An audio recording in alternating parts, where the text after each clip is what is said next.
啱睇完仲係十分之滾動，因為我係一個由香港嚟英國嘅難民啦。咁成套電影都十分之像真嘅，亦都拍出咗一啲我曾經經歷過嘅嘢啦。首先多謝你有共鳴啦，呢個我都感到好欣慰，因為拍呢套電影嘅時候我都好擔心喺某啲情節上面會唔會唔夠貼近現實啦，咁所以都好多謝你呢個評語。Thank you so much that you feel resonate with the theme, and I was worrying in the theme whether the plot is authentic, whether it reflects the reality. So it's really good to hear that it is relevant.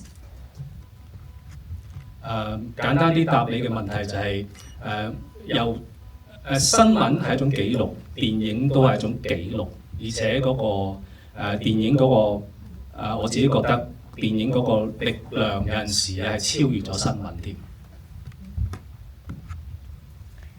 I would say that journalism or news is a record, but also film is a record as well. And sometimes film can be even more powerful to tell a story compared to news.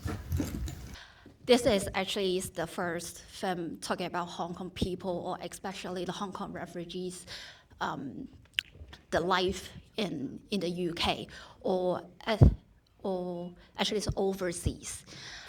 So thank you so much for the film. I have a question to the director.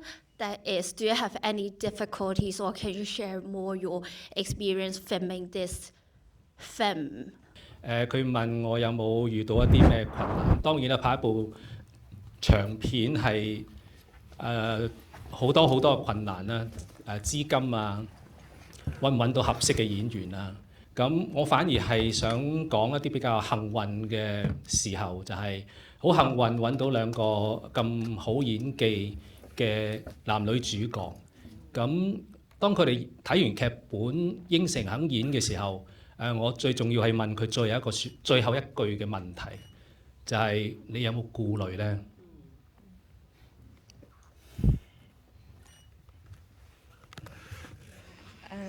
？So when you're filming a movie, of course, there is a lot of constraints, like in funding and finding the right collaborators. But instead of talking about that, I want to point out the luckiest things that I met the actor and actress, and they're all with really good acting skills. The only question that I asked them after they read the script is that, did they have any concern?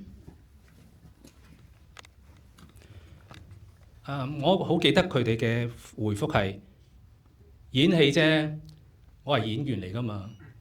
I still remember their answer to the question. They say that it's acting only. We're actor.